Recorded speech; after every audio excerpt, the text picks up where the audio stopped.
ये कहानी है कावेरी की, जिसकी मनीष से 4 साल पहले शादी हुई थी, लेकिन अब तक उसकी गोद सुनी थी। ये दुख कावेरी के लिए बहुत बड़ा था। ऊपर से इसी साल उसके माता पिता का भी देहांत हो गया था। कावेरी फिर भी खुद को संभाले हुए थी, लेकिन उसकी सास सुशीला के ताने कावेरी के घाव पर तेजाब का काम करते थे। ए महारानी, अब खाना लाएगी या वो भी तेरे बस का नहीं है? ये लीजिए माँ जी। ये क्या, फिर से गोभी? एक तो तेरी शक्ल गोभी जैसी, ऊपर से खाने में भी गोभी। ओ मेरी माँ, जाने कौन सी मनहूस घड़ी में तुझे ब्याह कर लाया था मनीष। नसीब ही फूट गए हमारे तो। क्या हुआ सुशीला, क्यों इतनी बिगड़ रही है सुबह सुबह? अरे सरला, आजा, आ बैठ। बस क्या बताऊं, इस करमजली के रहते कोई सुबह अच्छी जा सकती है क्या? अब यहाँ खड़ी खड़ी क्या देख रही है? जाकर मौसी के लिए चाय लेकर आ। कावेरी रसोई में चली जाती है। फिर सुशीला अपनी दोस्त सरला से कहती है, सरला, और सुना, कैसी है तू? आज बड़े दिन बाद मेरी याद आई तुझे। अरे बस पोते पोतियों के साथ सारा दिन पता ही नहीं चलता। आज बड़ी मुश्किल से वक्त निकाल कर आई हूँ तुझसे मिलने। किस्मत है तेरी सरला, जो पोते पोतियों का सुख नसीब हो रहा है तुझे। अरे तू उदास क्यों होती है? भगवान जब मुश्किल देता है तो उसका हल भी जरूर देता है। इतना कहकर सरला सुशीला की तरफ कुछ फोटोज बढ़ा देती है। अच्छा, तो कर दिया तूने मेरा काम। चल, ये अच्छा किया तूने। मैं आज ही मनीष से बात करती हूँ। सुशीला ने कावेरी से उम्मीद छोड़ दी थी और अब वो मनीष की दूसरी शादी करवाना चाहती थी, जिसके लिए उसने सरला को रिश्ता ढूंढने का काम दे रखा था। सरला उस दिन कुछ लड़कियों की फोटोज लेकर आई थी, जिनकी शादी मनीष से करवाई जा सकती थी। सुशीला ने उसी शाम मनीष को वो सारी फोटोज दिखाई, जिन्हें देखकर मनीष ने कहा, माँ ये सब तो ठीक है, लेकिन पहले इससे छुटकारा पाना होगा, तभी मैं दूसरी शादी कर पाऊंगा। अरे तू परेशान क्यों होता है बेटा, मैंने सब सोच रखा है। ये देख, ये रहा मिट्टी का तेल और ये रही माचिस। आज रात में ही कर देते हैं इसका काम। वैसे भी ये हमारे किसी काम की तो है नहीं, इसके मायके से भी कोई नहीं है अब, लेकिन याद रहे सब कुछ हाथ से जैसा ही लगना चाहिए। मनीष को सोचने में एक पल भी नहीं लगा और वो सुशीला की इस योजना में हिस्सेदार बन गया। लेकिन ये सब कुछ अपने कानों से सुनकर दरवाजे के पास खड़ी कावेरी जरूर सोच में पड़ जाती है। ये लोग मुझे मारने की सोच रहे हैं। नहीं, मुझे कुछ तो करना ही होगा। कावेरी उसी वक्त घर के पीछे के दरवाजे से बाहर निकल जाती है। उसने वो घर हमेशा के लिए छोड़ दिया, लेकिन अब आगे क्या, ये सवाल उसके सामने था। कुछ दिनों तक एक मंदिर की सीढ़ियाँ उसका आशियाना बनी और फिर एक दिन, अरे तुम तो शरीर से भली चंगी लगती हो, काम करके खुद का पेट भर सकती हो, फिर यहाँ ऐसे क्यों बैठी हो? ये जगह उन लोगों के लिए रहने दो जो बेचारे शरीर से लाचार हैं, कुछ काम धंधा नहीं कर सकते। जी मैं मेहनत करके कमाना तो चाहती हूँ, लेकिन काम मिलेगा कहाँ ये नहीं जानती। वैसे तुम्हारे साथ कौन है, मतलब तुम्हारा परिवार कहाँ है? कावेरी मालती को अपने बारे में सब कुछ बताती है। मालती एक भली महिला थी जो हर मंगलवार को मंदिर के बाहर बैठे भिखारियों को खाना खिलाने वहाँ आती थी। उसे कावेरी पर दया आ गई और वो उसे अपने साथ घर ले आई।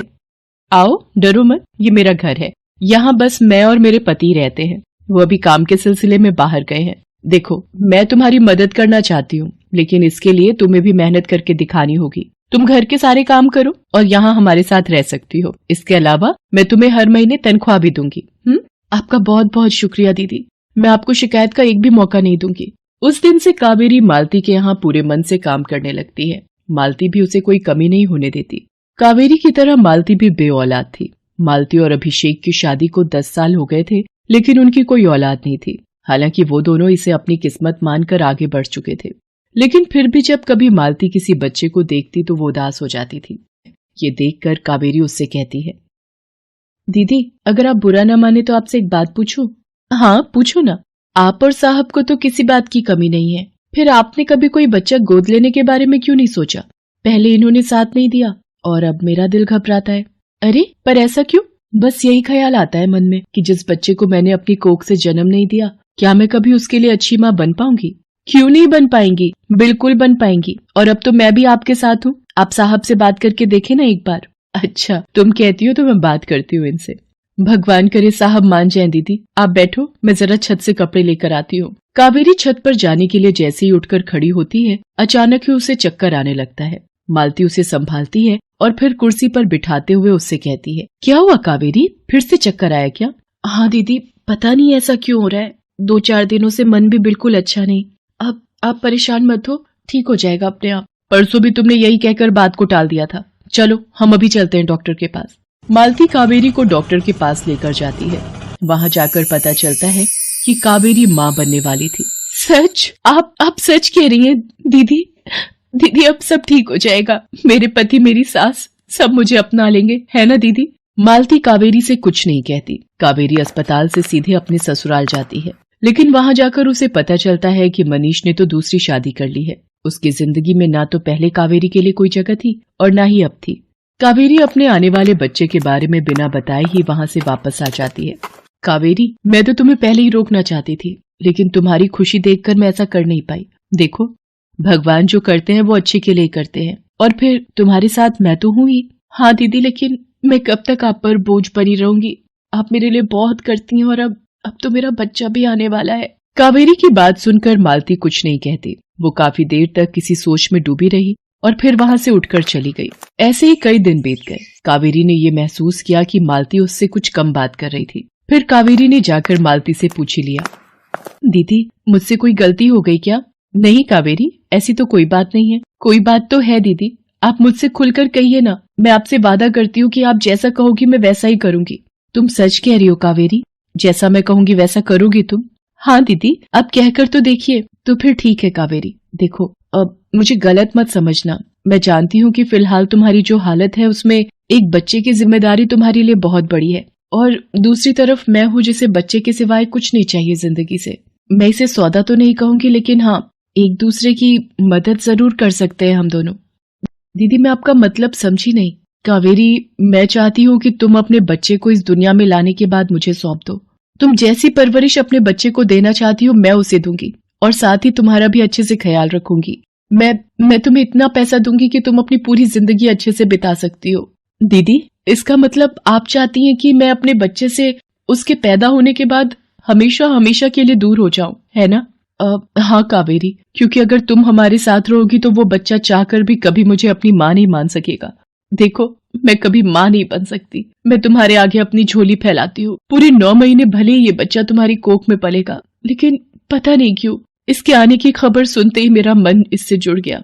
बस दीदी, आपने मुझे उस वक्त सहारा दिया जब मेरे अपनों ने मुझे छोड़ दिया था। इसका मतलब ये नहीं कि इसकी कीमत मेरा बच्चा है, लेकिन हाँ, ये बात मेरे बच्चे की भविष्य की है। मैं सच में नहीं चाहती कि मेरे बच्चे को भी मेरी तरह जीना पड़े, और वैसे भी मैंने आपसे वादा किया था ना कि आप जैसा कहोगी मैं करूंगी। मालती कावेरी को गले से लगा लेती है। उसकी माँ बनने की इच्छा पूरी होने जा रही थी। कावेरी ने दिल पर पत्थर रखकर ये फैसला किया था, जिस बच्चे के लिए वो इतने साल तड़पी, अब उसी को खुद से दूर करना उसके लिए बहुत तकलीफ देने वाला था। लेकिन फिर भी उसने अपने बच्चे के बेहतर भविष्य के लिए खुद को समझा लिया। मालती ने पूरे 9 महीनों तक कावेरी का बहुत ही अच्छे से ख्याल रखा। कावेरी ने एक सुंदर से बेटे को जन्म दिया। कुछ ही दिनों में कावेरी और उसका बच्चा अस्पताल से घर आ गए। कावेरी उदास थी क्योंकि वो जानती थी कि अब उसे क्या करना है।